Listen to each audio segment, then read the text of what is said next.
Hello everyone, very good morning to all of you. आज के video में 27 मार्च 2025 के करंट अफेयर कवर करेंगे। सभी न्यूज़ इंपॉर्टेंट हैं, वीडियो को अंत तक ध्यान से देखिएगा।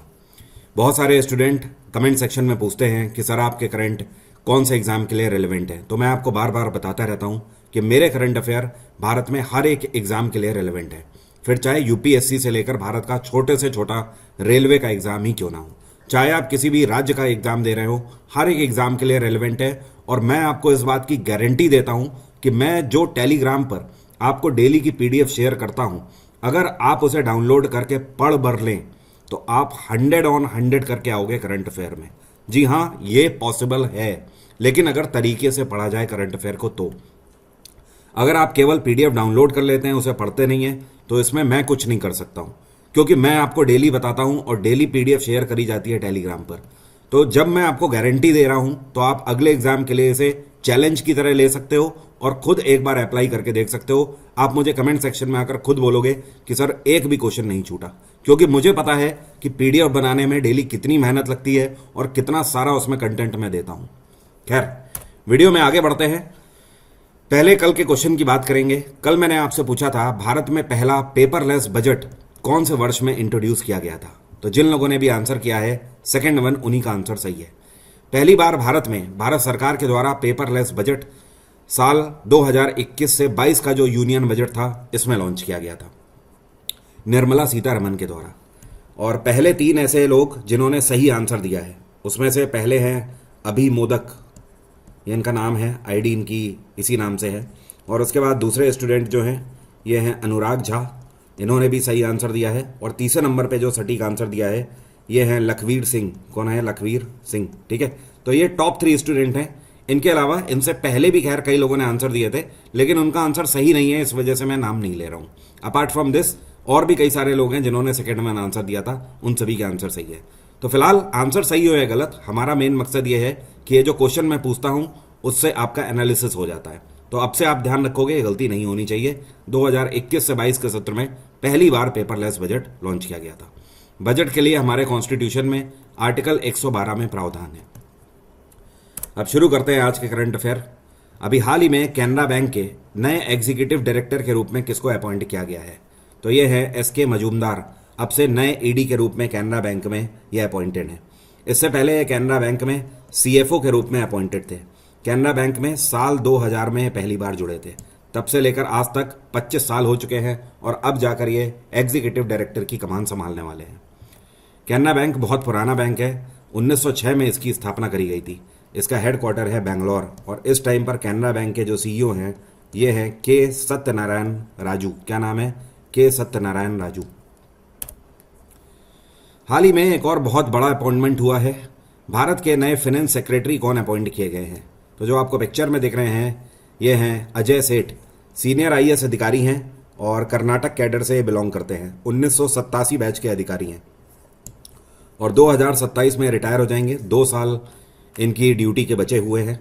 तो अब ये फाइनेंस सेक्रेटरी के रूप में अपॉइंट किए गए हैं।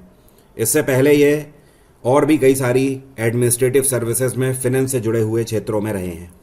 एंड इवन इतना ही नहीं, इनको साल 2013 में जब कांग्रेस की सरकार थी, तब इनको कर्नाटक के अंदर कॉमर्शियल टैक्स एडमिनिस्ट्रेशन के क्षेत्र में ट्रांसफॉर्मेशन के लिए प्रधानमंत्री एक्सीलेंस अवार्ड से भी सम्मानित किया जा चुका है। तो नाम ध्यान रखिएगा, अजय सेठ। वेरी इंपॉर्टेंट अपॉइंटमेंट है। चाहे किसी भी मिनिस्ट्री में किसी भी सेक्रेटरी का अपॉइंटमेंट हो, 100% है कि किसी न किसी शिफ्ट में क्वेश्चन देखने को मिलता है।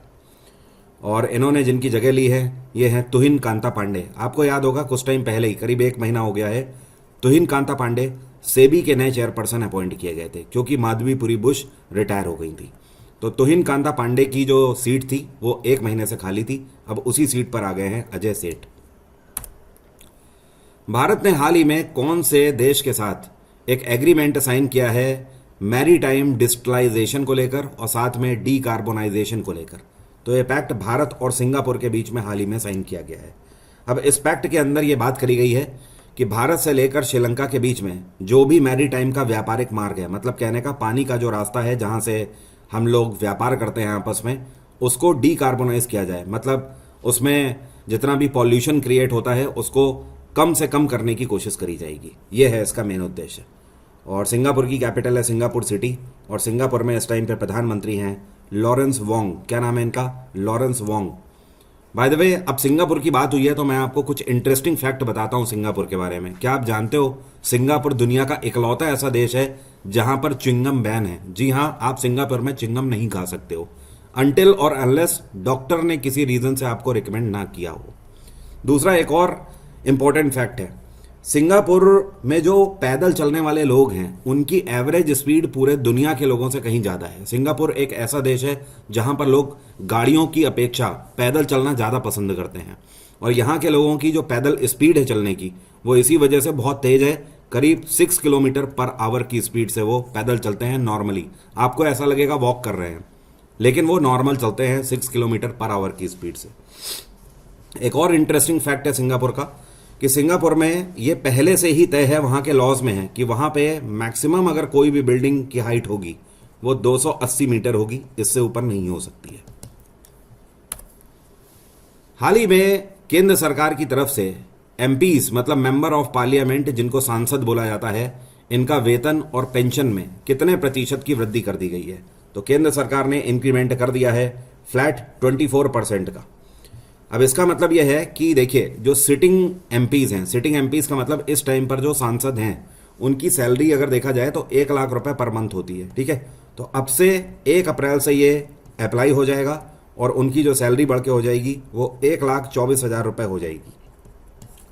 दूसरी चीज, ऐसे सांसद जो कि रिटायर हो गए हैं उनको अभी तक पेंशन 25,000 रुपए पर मंथ मिला करती थी, लेकिन अब ये बढ़कर 31,000 रुपए पर मंथ हो जाएगी। इतना ही नहीं, सांसदों को डेली अलाउंस 2,000 रुपए अभी तक मिला करता था सैलरी के अलावा, वो अब बढ़ के 2,500 रुपए हो जाएगा। ठीक है, तो ये सारी तब्दीलियां हो गई हैं और ये 1 अप्रैल से अप्लाई हो जाएगा, और इसको अप्लाई किया गया है सेंट्रल गवर्नमेंट के allowance and pension of members of parliament act 1961 के अंतर्गत। हाल ही में कौन सा भारत का राज्य है जहां पर आर्कियोलॉजिकल सर्वे ऑफ इंडिया की तरफ से मेगालिथ्स डिस्कवर किए गए हैं? तो ये है केरल। पहले तो जान लीजिए मेगालिथ होते क्या है।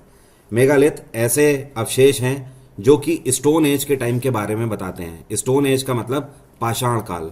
ठीक है, आज से हजारों साल पहले इंसान केवल पत्थरों से ही अपना जीवन यापन करता था।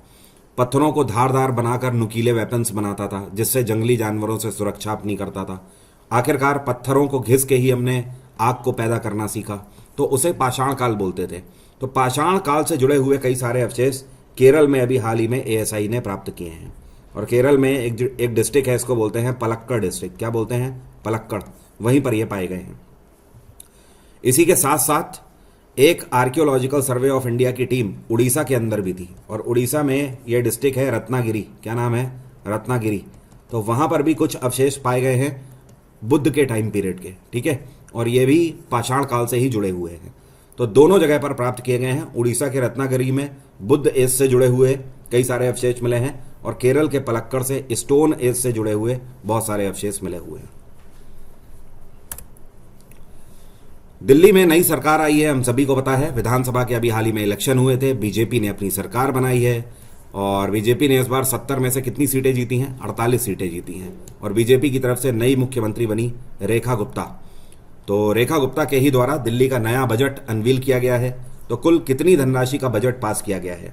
तो इस बार दिल्ली का बजट है 1 लाख करोड़ का, और पिछले साल के कंपैरिजन में अगर बात करें तो 31.5% की बढ़ोतरी करी गई है। लास्ट ईयर दिल्ली का बजट करीब 69,000 करोड़ का था, इस बार 1 लाख करोड़ का बढ़ाकर कर दिया गया है।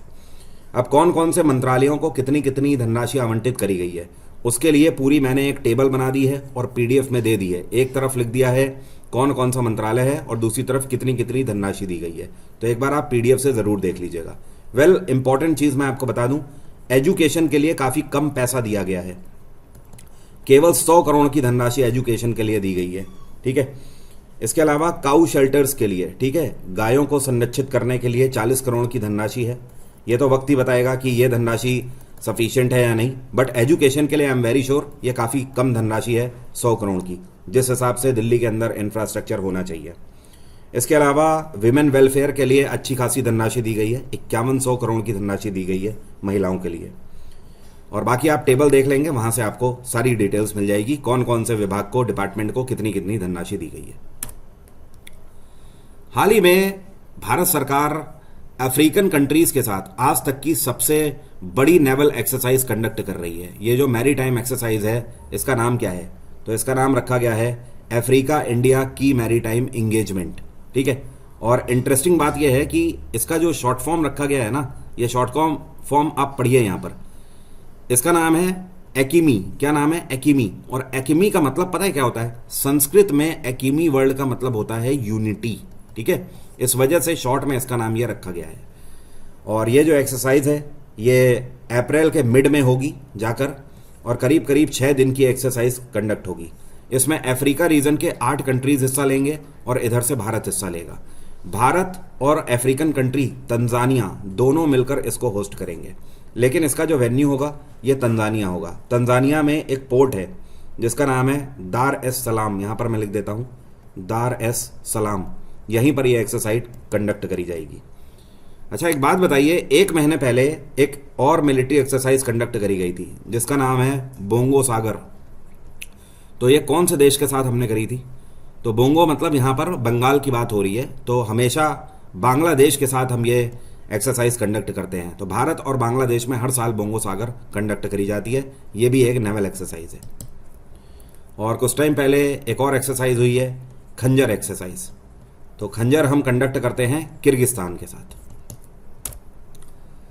यह कौन सी जगह है जहां पर फाइनेंशियल एक्शन टास्क फोर्स की प्राइवेट सेक्टर कोलैबोरेटिव फोरम की मीटिंग आयोजित करी जा रही है?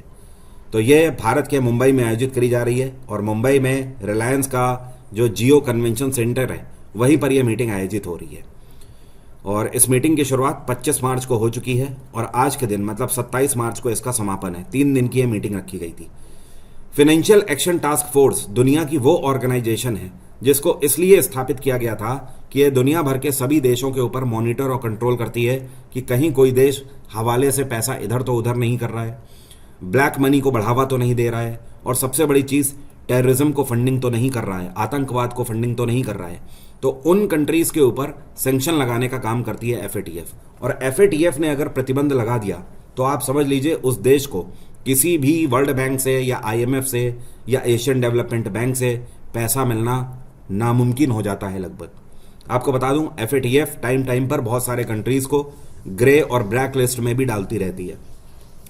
पिछले 7 सालों से पाकिस्तान लगातार ग्रे लिस्ट में है, और इन 7 सालों में 2 साल के लिए बीच में पाकिस्तान को ब्लैक लिस्ट में भी डाला गया था एफएटीएफ के द्वारा। यही कारण है कि लास्ट टाइम 5 साल पहले पाकिस्तान को $6 बिलियन का लोन आईएमएफ ने दिया था, लेकिन उसके बाद से आज तक पाकिस्तान को किसी भी ऑर्गेनाइजेशन ने लोन नहीं दिया है, क्योंकि अभी भी पाकिस्तान एफएटीएफ की ग्रे लिस्ट में शामिल है। तो ध्यान रखिएगा, यह मीटिंग कहां पर हुई? मुंबई में। एफएटीएफ का हेडक्वार्टर पेरिस है, और इसकी स्थापना 1989 में करी गई थी। हाल ही में ये कौन से रेसर हैं जिन्होंने फॉर्मूला 1 चाइनीज ग्रैंड प्रिक्स 2025 अपने नाम कर लिया है? तो ये हैं ऑस्कर पियास्त्री। क्या नाम है? Oscar Piastri.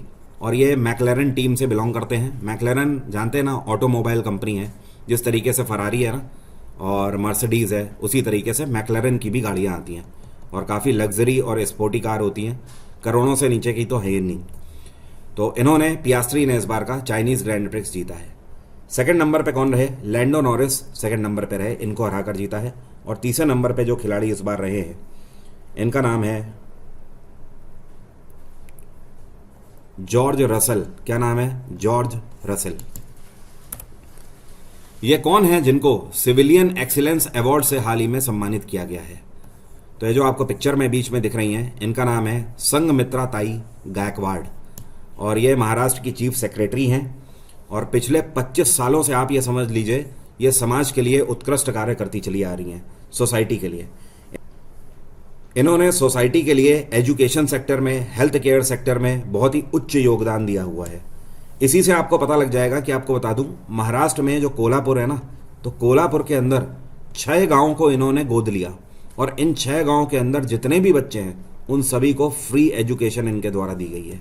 यही रीजन है कि सिविलियन एक्सीलेंस अवार्ड से इनको सम्मानित किया गया है। आगे बढ़ने से पहले आपको बता दूं, टेक्स्ट बुक के अंदर आप कोई भी कोर्स परचेस करने जाते हैं तो अगर आप मेरा डिस्काउंट कोड सुल्तान यूज़ करते हैं तो नॉर्मली आपको 8% का डिस्काउंट केवल मिलता है, लेकिन मेरे कोड की मदद से 30% तक का फ्लैट डिस्काउंट आपको मिल जाएगा। 28 से 30% तक का, कुछ बैचेस में 28% का और कुछ में 30% तक का डिस्काउंट मिल जाएगा। अपार्ट फ्रॉम दिस, इस बार का सीजीएल अगर आप देने जा रहे हैं तो हमारे आप गारंटीड सिलेक्शन प्रोग्राम से जुड़ सकते हैं। इसमें अगर आपका सिलेक्शन नहीं होता है तो आपकी फ़ी रिफंड हो जाती है। पहली चीज़ तो यह है कि हम गारंटी इसमें इस बात की देते हैं कि अगर आपने 70% क्लासेस इसमें अटेंड करी हुई हैं तो आपका सिलेक्शन होकर ही रहेगा, फिर चाहे रैंक कोई भी हो। इस बैच का डायरेक्ट लिंक भी वीडियो के डिस्क्रिप्शन में है।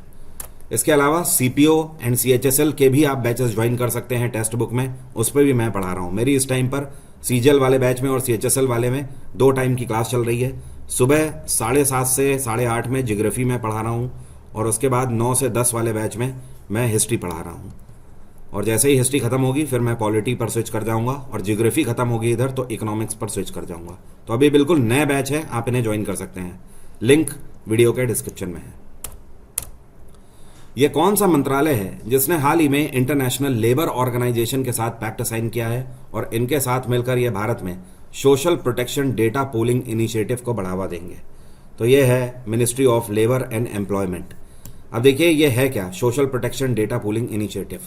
भारत सरकार ये चाहती है कि भारत में जितने भी लेबर हैं, मतलब जो काम करने वाले मजदूर हैं, तो उनको एक तरीके से वर्क प्रोटेक्शन मिल जाए, मतलब उनको एक तरीके से गारंटी मिल जाए कि साल में मिनिमम उन्हें 90 दिन तो काम मिले ही मिले।